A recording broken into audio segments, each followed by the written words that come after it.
समकालीन कविता में आज हम पढ़ने जा रहे हैं अनामिका, जो हिंदी की कवयित्री है। इनका जन्म 17 अगस्त 1961 को मुजफ्फरपुर, बिहार में हुआ। ये जो कवयित्री है, इन्होंने हिंदी और अंग्रेजी दोनों विषयों में डॉक्टरेट की उपाधियाँ प्राप्त की थी। इनके पिता बिहार विश्वविद्यालय के कुलपति रहे हैं और उनका पूरा परिवार ही शिक्षा से जुड़ा हुआ था और साहित्य में अभिरुचि रखता था। इसलिए पूरा परिवार ही साहित्यिक अभिरुचि रखता था, तो उन्हें ये साहित्यिक अभिरुचि विरासत में मिली है। उच्च शिक्षा के साथ वे दिल्ली विश्वविद्यालय में प्राध्यापक है अभी। इनका पहला काव्य संग्रह गलत पत्ते की चिट्ठी 1978 में प्रकाशित हुई। देखिए, मोस्ट इंपॉर्टेंट है, गलत पत्ते की चिट्ठी 1978 में प्रकाशित हुई। उसके बाद समय के शहर में इनकी कविता है, बीजाक्षर इनकी कविता है, अनुष्टुप कविता है, कविता में औरत, ये देखिए, खुरदरी हथेलियाँ, दूब धान, ये मोस्ट इंपॉर्टेंट है।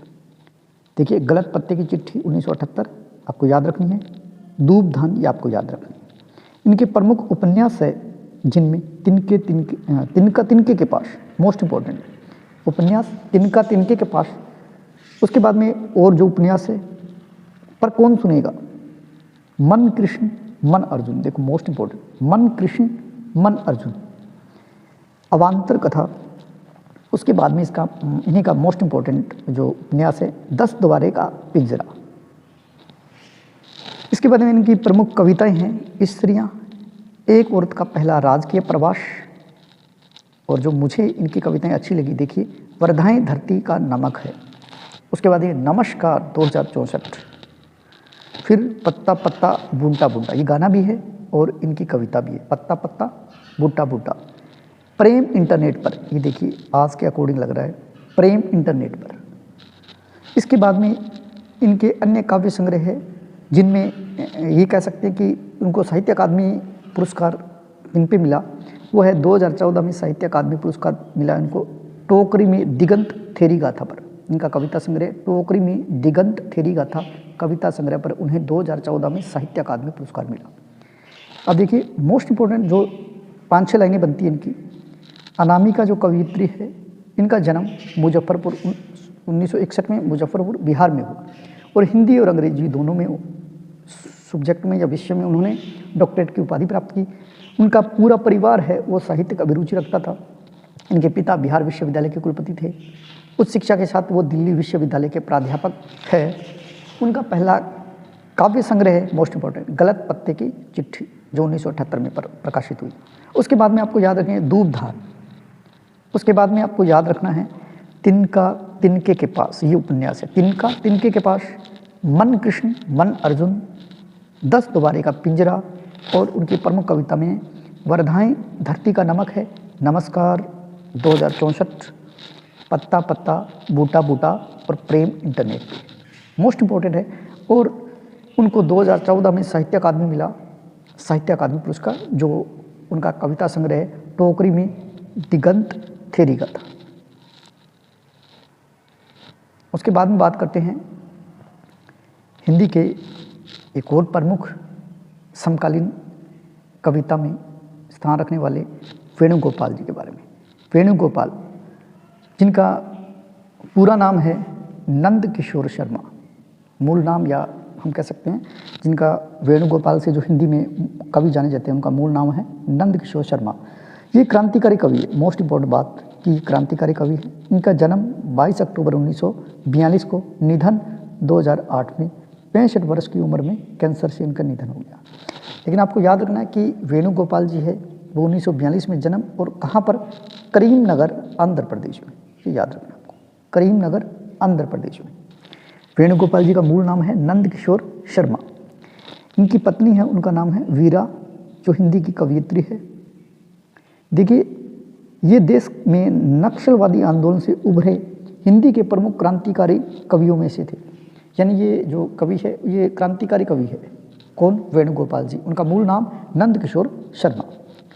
इनके कई जगह लिखा है 3 कविता संग्रह, कई जगह 4 भी लिखा हुआ है, लेकिन हम तीनों चारों देख लेते हैं कि इनका कविता संग्रह कौन कौन सा। वे हाथ होते 1972, वे हाथ होते, हवाएं चुप नहीं रहती, चट्टानों में जल गीत 1980, देखना भी चाहूँ, ये चौथा कहीं और जगह मिला है, देखना भी चाहूँ।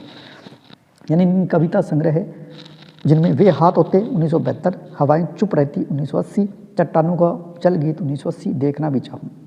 इनके अलावा उन्होंने काम सुंदरीय यानी शास्त्रों की भूमिका शीर्षक से शोध ग्रंथ लिखा है।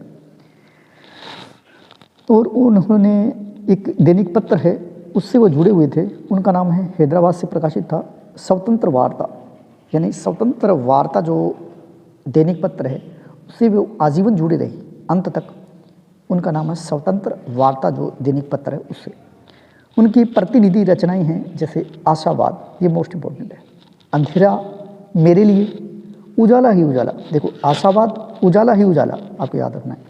सिलसिले का चेहरा, जगह बदलती होगी, मोस्ट इम्पोर्टेंट, जगह बदलती होगी। देखो मैंने रेड कलर से जो लिखे हैं वो मोस्ट इम्पोर्टेंट मेरे अकॉर्डिंग है। खतरे और सुबह है, कहो तो, जहाज पर पक्षी, ये किसी और की रचना भी है, जहाज पर पक्षी, जहाज पर पक्षी इनकी कविता है। मैं तो उठा, बंद घड़ी, आश आश आश अशक्ति है शायद लिखा, अशक्ति, ठीक है, या ये थोड़ा मिसप्रिंट हो गया, मुझे लिखने में शायद दिक्कत होगी। आसक्ति है या अश्वक्ति है, ये थोड़ा पता नहीं चला, चलो इसको छोड़िए। यह आपकी गलत मांग है कवि से। उसके बाद में इनकी कविता और भी है, उड़ते हुए साथ, हवाएं चुप नहीं रहती, खतरे, उपजाऊ थकान।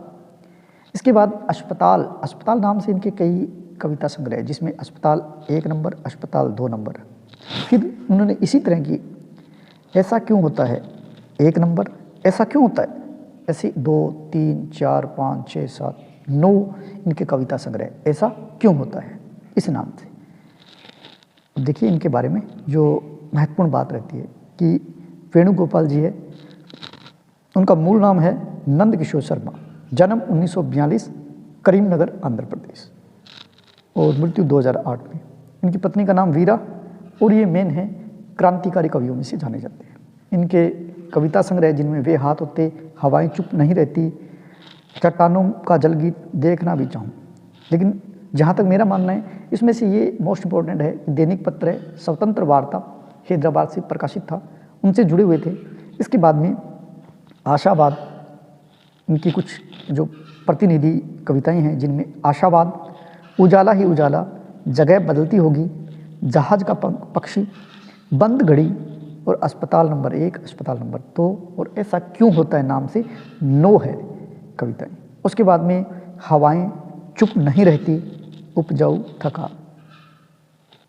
उम्मीद है आपको अच्छी तरह समझ आया होगा। जय हिंद, जय भारत।